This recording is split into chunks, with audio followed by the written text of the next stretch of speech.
Hello, everyone, and welcome back to the podcast with me, Tom Rust.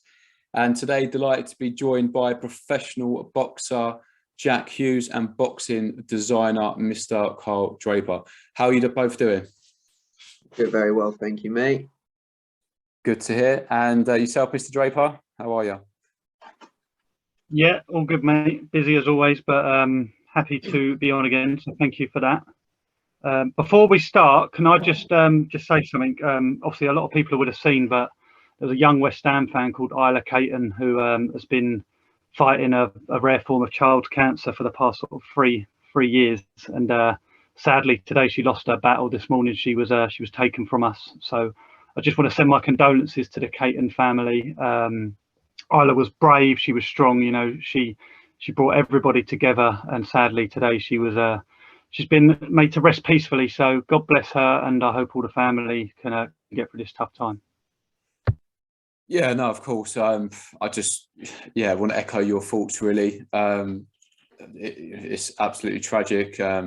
Poor young girl. You know, I don't know the family, but again, would pass on my condolences to the family and friends. I think when you hear news like that, it just really sort of puts its life into perspective. We moan about such insignificant things on a daily basis, and when you hear stuff like that, it's a reminder really that you just got to crack on, and as long as you're sort of alive and breathing, then you're in a good place, really. But thank you for bringing that up, mate. It was sad, but definitely, you know, it needs mentioning, and again, very sorry to hear that. Jack, coming on to you, mate. I know you've got a huge fight coming up in March. You're fighting for the Southern Area title against Paul Roberts. Just want to ask you how training is going. I know you've not been back that long. I know you had a bit of an easy week last week, you said, but how are you sort of getting back into it? Yeah, I'm just really enjoying it at the moment, mate. Like, I've just got all my medical brain scan and all that out the way, which is nice. It's a bit of like weight off your shoulders, not having to worry about getting it all done. And as you said, like the first week was a nice little kind of welcome back, but you know, we started on Monday, we had a really hard day. Tuesday again, another hard day, and I'm expecting another hard day again tomorrow.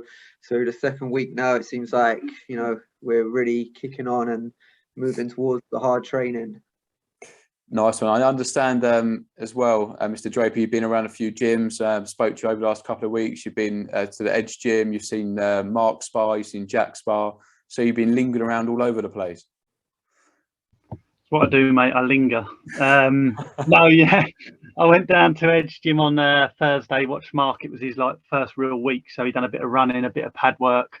That was great. I was grateful to Will for letting me to come down, and obviously Paul, Mark's trainer.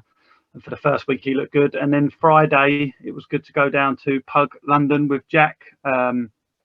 He was sparring. I eventually got not into the ring, but onto the ring to watch him do a bit of pad work after the sparring. I quickly jumped off because I got a bit worried. I was going to take a swift left hook. But no, they both look good. Obviously, Jack's a bit further into camp, so he was a bit more fearsome. Is that the right word? They both look good, mate. And it was also good for me to obviously get down there, promote a bit of what I do, speak to a few new fighters. Just grateful for the chance to go.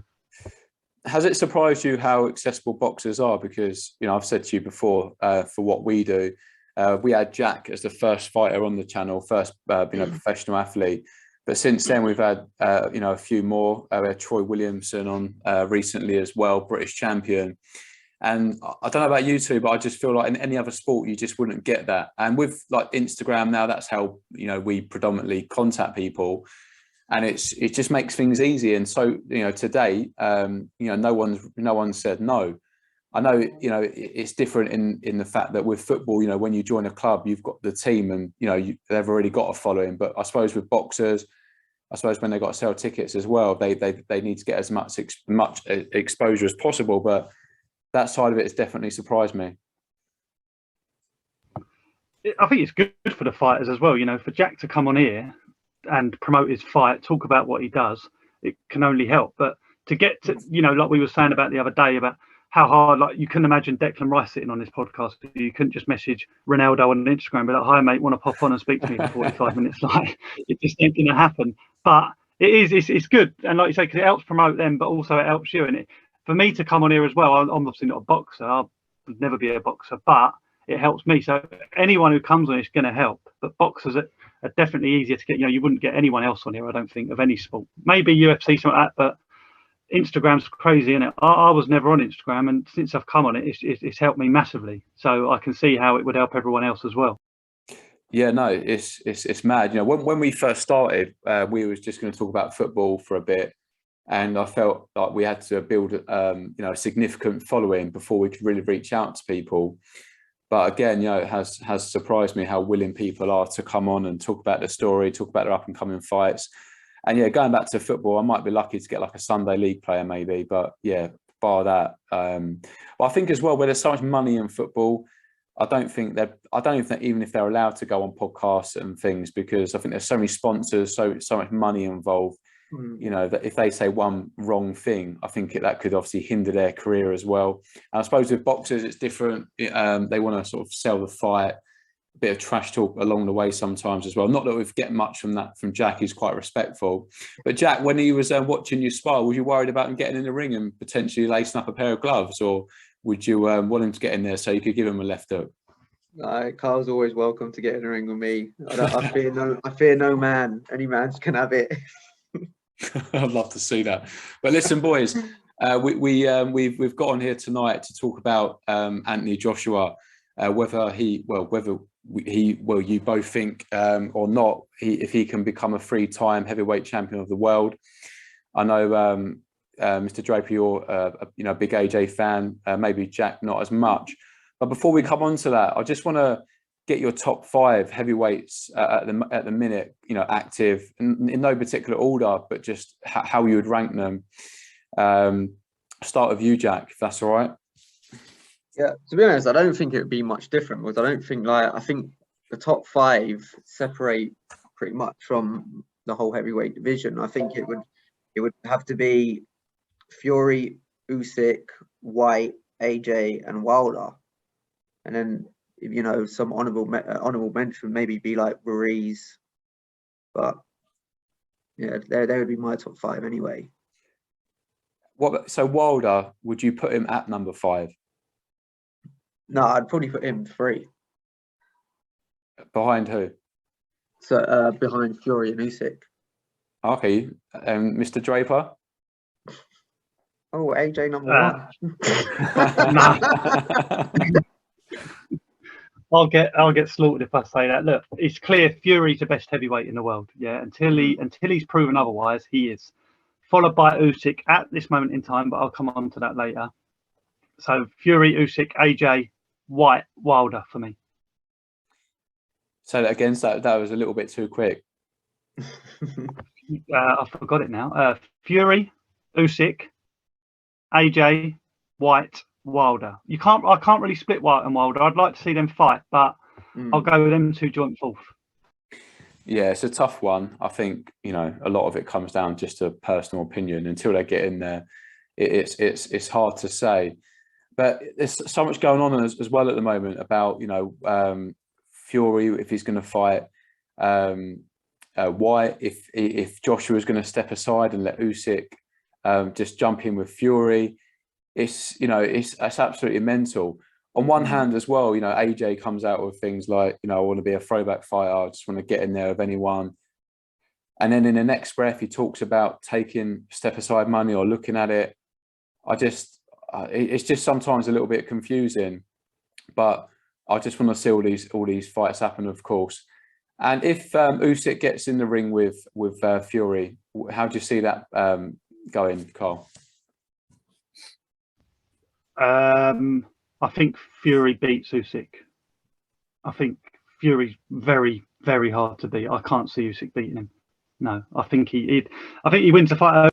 Just do what he did against Klitschko, just box him and just keep away and comfortable points victory, personally. Do you think he would have that approach though? Because I think he's shown now, we know he's an incredible boxer, a great mover. He's an incredible nimble man for the weight he fights at. But, he's shown as well, if he wants to put it on people, he can. Yeah, of course, he can punch. But I think with Usyk, him and Fury are very similar in the way they box. But I can't see. I think people not scared of trying to go through shit because of how quick he is, you know, coming in, catching you as you come in.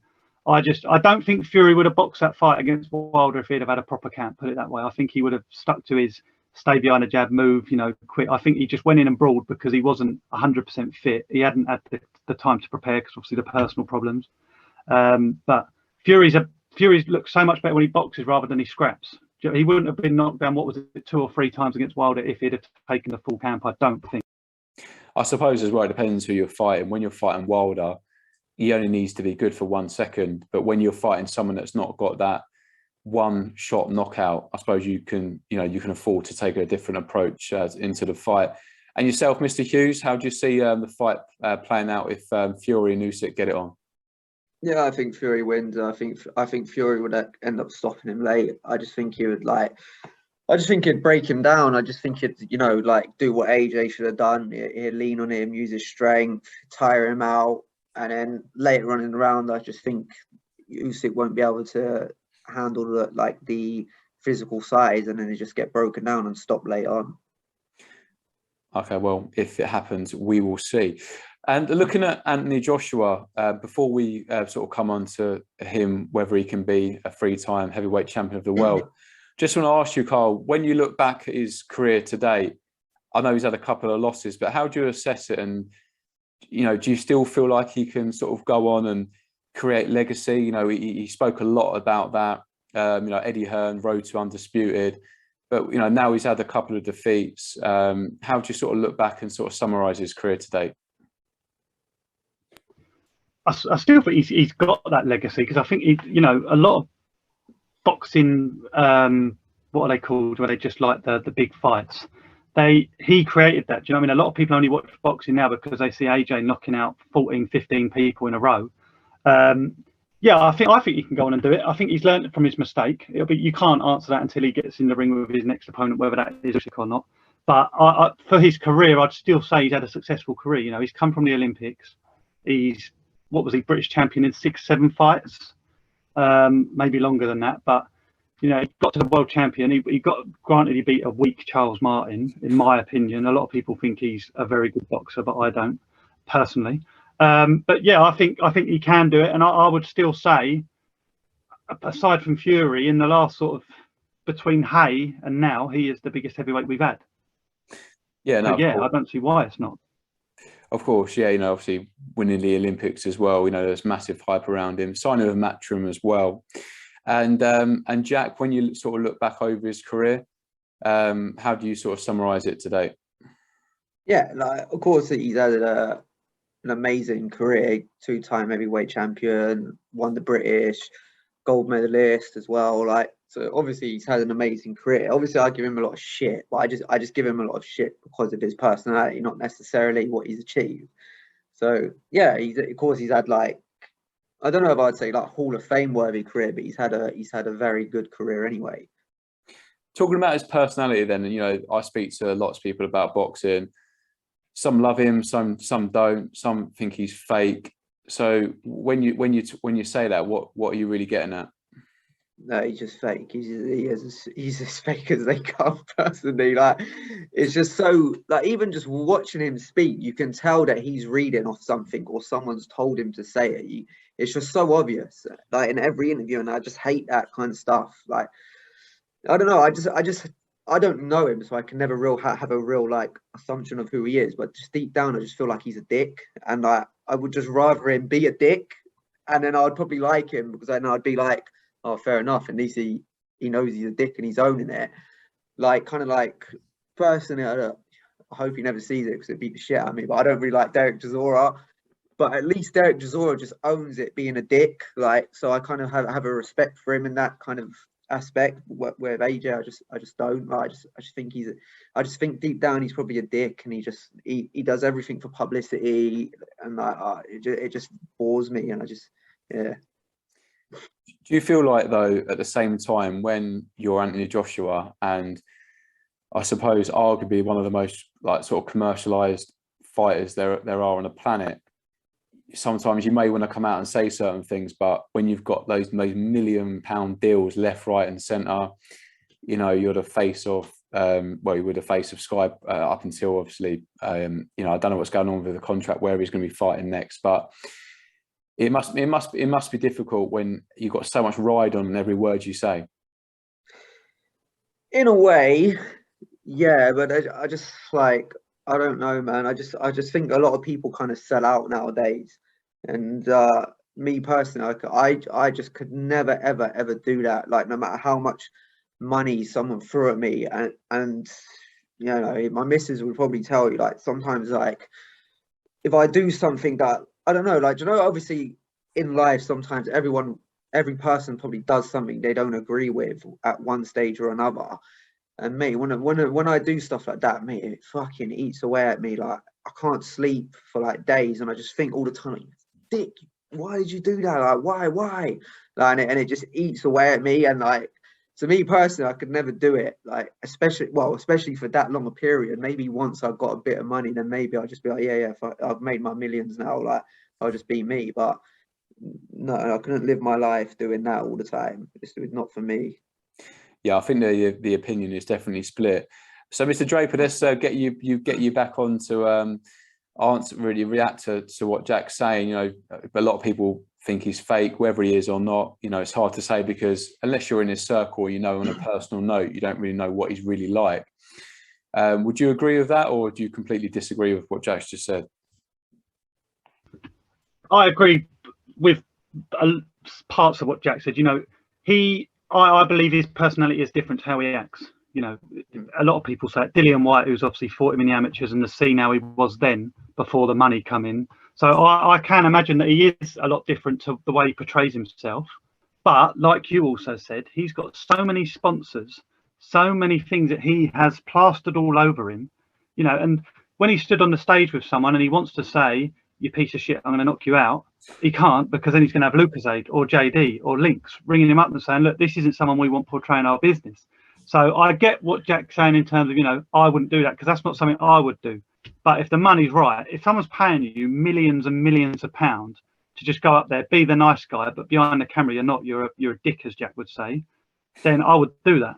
That's just me. I would do it. And a lot of people are different, you know. Some people wouldn't. That's me. I'm not doing that. Don't pay me nothing. I'm not doing it for any amount of money. But I would. And I can understand his struggle with having to hold his tongue. So how refreshing it is then when you see people like Chisora, Fury, you know, they are, I suppose Fury, he's on the, you know, the world stage now. He's undefeated. He's had an incredible career, you know, when he come back and obviously won a, you know, world title again. How refreshing is it, Jack, when you see interviews with Fury and he more or less says what he wants? Not, you know, he doesn't come out, you know, with any sort of real controversial statements like he was previously, but I think he was obviously suffering then with his mental health. He seems like he's in a great place now, both mentally and physically. So when you see him do interviews, do you find that quite refreshing? And people like Dillian White as well, they sort of seem to say what they think. Yeah, and honestly, I just think it's a real breath of fresh air, because I do think, especially like the day and age we live in now, like, people do tend to be scared to say a lot of stuff, and like every joke gets taken out of content, and like, you know, you make a silly little joke and the next thing you're getting stripped of your license, or you have to apologize the next day. And like, it's just a breath of fresh air to see people just speak their mind and say what they like. I just see things sometimes now, and like, sometimes I see something on my phone, I'll look at it and I'll have a little laugh, be like, oh, that was funny. And then the next day I'll look on my phone and I'll be like, oh, well, now he's had to come out and apologize for something that was just, I just looked at, I didn't even take a second glance at it, but because you've just got someone on the keyboard now, like, oh, that's really offensive. Like, yeah. So everyone's kind of like, they don't know what they can and can't say, and they don't want to say this and say that because they could get in trouble. And like, so yeah, it is just nice to see people that are just real, don't care, and you know, if consequences come with it, then they just happily take the consequences for it. Yeah, it does feel like we live in an era where you've got to be politically correct all the time. You can't say anything sort of too out there, because as you said, you know, there's someone out there that you offend. It doesn't matter what you say. But talking about their personalities, like looking at Fury and AJ, how would you see that press conference going if them to actually get it on? Because I think if there's one person that may be able to get under Joshua's skin, and if, you know, if he is fake, and who knows, but you know, if he got under his skin and actually sort of, you know, got him angry, got him fired up, maybe he would say a little bit more than he normally does. Oh, I think it would be brilliant.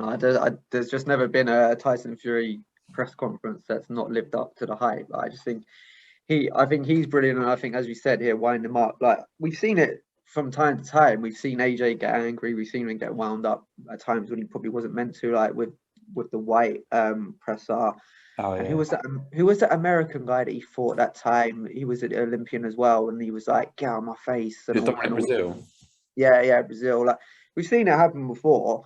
So I think Fury would definitely get out of him. You know what Fury's like, and I think it'd be quite hard to stay calm with a man like Fury in a press conference. Yeah, you know, his quality, like turning up to, you know, in his Batman suit and singing and that before the rematch was pulled off with Klitschko, did he like pull his top up and just like going, "Oh, you got beaten by a fat man" and all that?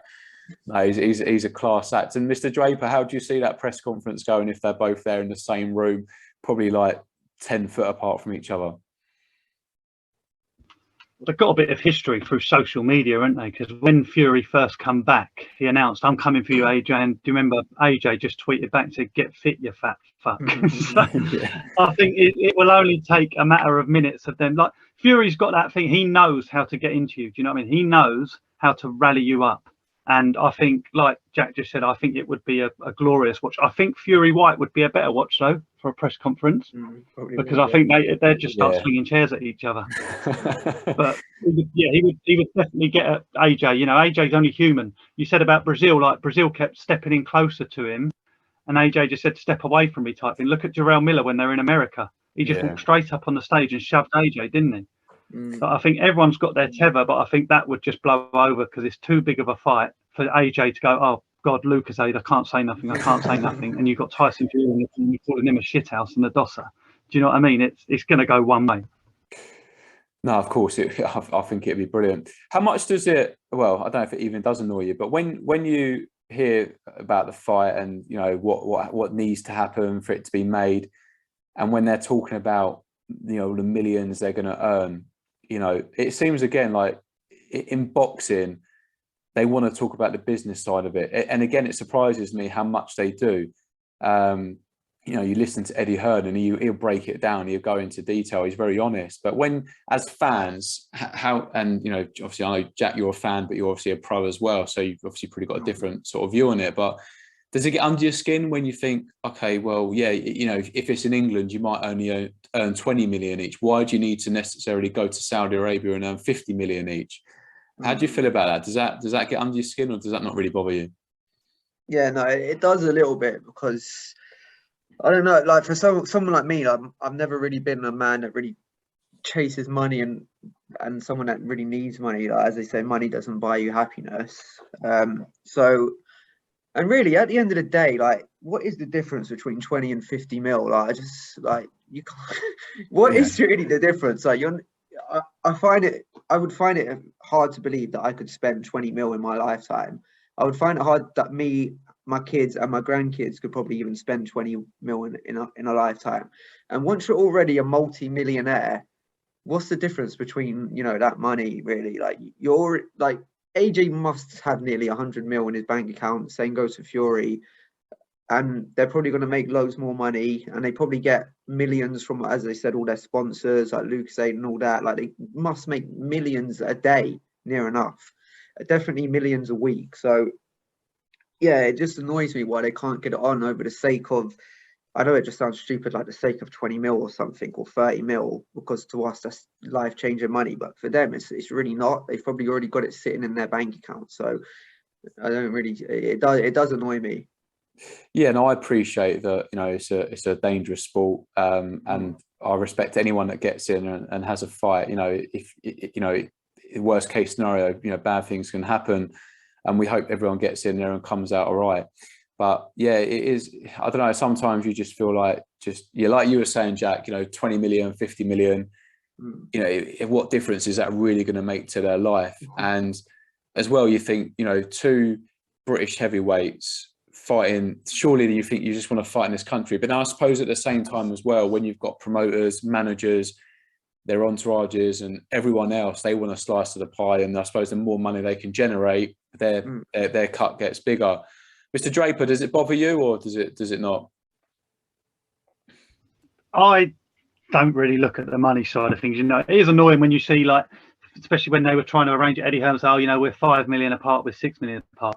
What annoys me most is like when they're arguing over venue. When Fury and AJ are fighting, there's only one place they should be fighting, and that's Wembley Stadium. You know, they shouldn't even be considering going to Saudi Arabia, because that's 20,000 fans or something, and you can only get about 8,000 English people over there. They should both be saying, look, we're fighting in England, sort the money out now. You know, I don't even want to know what I'll get to go to America or what I'll get to go to Saudi Arabia. So yeah, I suppose saying that, it does annoy me, you know, but when they go to Saudi Arabia, and it's like, for instance, who did AJ fight in Saudi? Ruiz, you kind of get it, but then you don't. Do you know what I mean? Like, I understand why he's going, but then I don't. So yeah, it does get under my skin, but I suppose it does more for fighters. But they don't need the money, do they? You know, like Jack said, what's the difference between 20 and 50? There's nothing for them. No, of course. Nothing. I suppose it's a bit like when footballers finish their career and they end up playing in China or somewhere that, you know, in America. You know, it's that big payday. But yeah, we just obviously want to see the fight, and if it happens, see the fight here. But whether it does or not, who knows? But I suppose when it goes over there as well, even when, you know, you're watching it, you know, the whole atmosphere is completely different. It's not like a fight night at Wembley or the O2, or, you know, it's just different. But looking at AJ a little bit closer now as well, I am right in saying that he's now left McCracken, Carl. Well, his brother was on IFL, wasn't he? I think I said to Jack about it. His brother just said it looks like they're parting ways. So yeah, judging by that, he has gone, which I think is the right decision.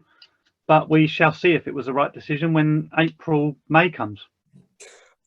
Something that I was thinking about earlier is that we spoke about it on the previous podcast. When you're AJ and you've had time to sort of digest the defeat, reflect, and probably, you know, watch back the fight, and he hears Rob McCracken in his corner saying, you know, you're doing a good job, and then they sit down and have a conversation about that.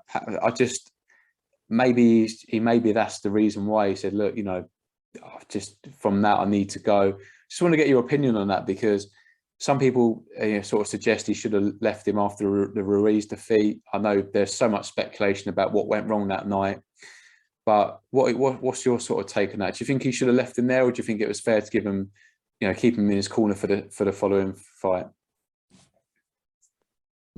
I don't think he was right for that Ruiz fight. So no, I don't think he was.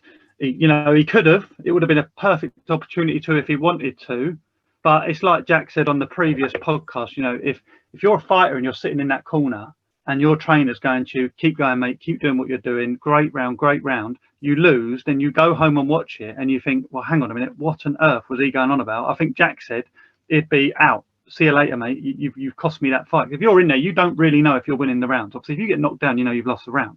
If you're on your feet and you both go back to the corner standing, did I do well, mate? Do you know what I mean? So I think it's the right decision to leave now, but I don't think it would have been right to have left when he lost that first fight. No.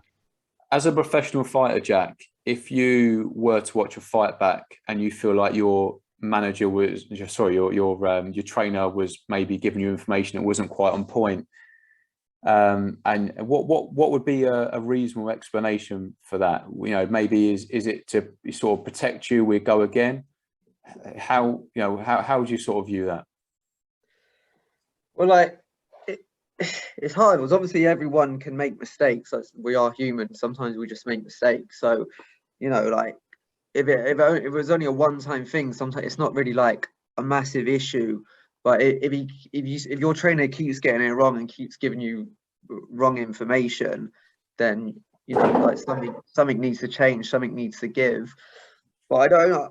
I don't know Rob McCracken. I don't really know a lot of people he's worked with. Like, I think he worked with Froch beforehand, and obviously AJ. So he's clearly like a great trainer, a world-class trainer, maybe even.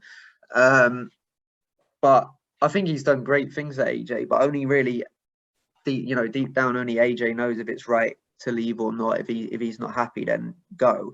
But I do feel people are too quick to jump all over like trainers nowadays. You know, the second something goes wrong, it's always the trainer's fault.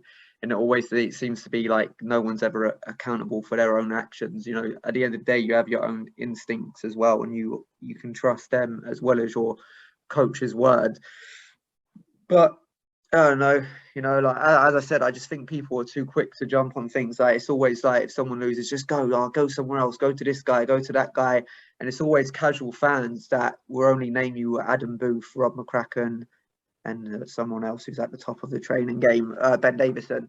You know, they're the only three names they know. So really, what's the point of listening to them? It's just good. If he felt it was right, then it was a good move. But time will tell.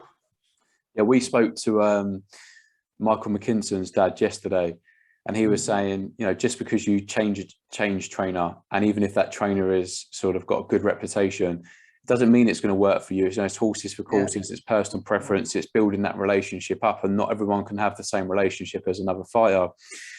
But all right, then it's crunch time. Mr. Draper, we you know, I think, you know, reading between the lines, I think the odds are that AJ will take the rematch with Usyk. Whether that changes or not, who knows? It seems like the landscape just continuously moving. What one, do you think he can beat him, and two, how does he beat him?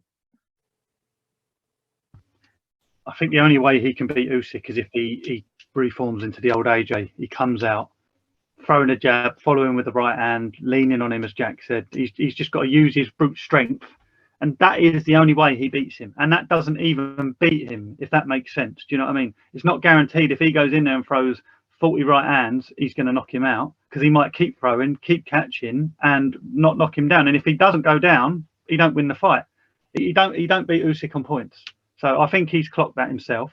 So he's just got to lean on him, use his power, and just fight carefully and set that shot up. That's the only way. So you are saying he can become a 3-time heavyweight champ of the world? 100%. It's such massive pressure, though, isn't it? You know, if he is to lose it, which, you know, is definitely a possibility. He's been beaten by him once, and as much as AJ is going to go in there, I would imagine with a different game plan, Usyk has already been in there as well, so he's only getting better. So same question to you, Jack. Can he win? And if he can win, how does he win? Yeah, like pretty much just what Carl said. Like, I actually thought AJ was going to win the first time, and using the tactics that Carl just pretty much said, the only way to beat him for AJ is to lean on him, make it rough, make it a dogfight, you know, use his brute strength and power to beat him. But I just have the feeling now that I just don't even think if he comes in with that game plan, I just don't think it's going to work, because I think sometimes it's the element of shock that helps fighters win. So, do you know, say for instance, who was it that Kiko Martinez lost to when he won? Was it Zephyr Barrett? I believe so. Yeah, fight camp. Yeah. Zephyr Barrett. And Zephyr Barrett is, in my opinion, hands down a better boxer than Kiko Martinez. But it was the element of surprise that Kiko Martinez brought that shocked Barrett, and which is why, well, in my opinion, and probably 98% of people's opinions, he won the fight. But when you go into like a rematch, the element of shock like kind of gets taken away, and you expect that, so you train differently for it. I just think that he had that chance to use and express that game plan, and he didn't take it. And now, because he got beaten so convincingly in a boxing match, I think Usyk's going to expect something different. And so, no, I just don't see him winning a rematch. Okay, so yeah, I hear what you're saying. As much as AJ can change his tactics, like you say, your opponent's fully aware of that, so they're training for a different AJ. Well, listen, lads, it's been great to get you both on here. It always amazes me how quickly the time flies when you just sit down and have a chat about boxing. Yeah. But yeah, do you know what? I hope the fight's made. You know, me personally, you know, Anthony Joshua is British. He's done so much for boxing, and you know, I hope he becomes a 3-time heavyweight champion of the world. However, you know, we will find out, and obviously, you know, we'll see who wins on the night. Let the sort of best man win, if you like. But Jack, anything you would like to add to finish up on? Just a massive shout out, obviously, to my team and you know my sponsor, Forrestal and Son, which is a good friend of Carl. I think he's got it on his jumper there. So you know they've sponsored me for the second time now, and they're just great. As well as, do you know what? Sometimes I don't really care that much about sponsors, you know, giving me money and helping me to you know kind of live my dream. But just to have a real general nice person supporting you is what means more to me than anything. And Rod's just a lovely man. Like, as well as him helping me with my boxing, he also messages me like on a daily basis, and we have chats all the time, not just about boxing, about personal stuff as well. So he's just a lovely man. So it's just really nice to have someone like him helping me. And again, the same goes for, I don't know the guy's company yet. I keep asking him to send me a logo for the company, but he won't send me it. But my friend Guy, who I met through boxing as well, who's also helped me out so much as well, and my girlfriend's also pointing at herself, so I have to mention her. So thank you to her as well. Massive shout out. Yeah, like you're saying, mate, it's not just a financial investment. It sounds like they've definitely got like a personal sort of investment in you as well. And yourself, Mr. Draper? No, just thank you for having me again. And I'll say the same as I said last time, you know, best of luck to Jack in camp. I'll come and see you again. Mark, he's training as well. So fingers crossed them boys bring back them titles and they both move on. So yeah, stay safe in that gym, and I'll get a cage around the gym, around the ring for when I next come, and then I can stand like 3 meters back and not have to dodge or anything like that. Mate, all these gyms you're going around, I might as well get you to get a camera. You can do some interviews. Is that a no? Carl, you need to unmute yourself, mate. Oh, I thought I did. Sorry. If the money's right, mate, I'll do anything. All right then, mate. Nice one. All right then, lads. Look, it's been an absolute pleasure. All the best, Jack. All the best, Mr. Draper. Sell some merch, and we'll catch up again soon. Cool, mate. Cheers, mate. Thank you very much. See you later.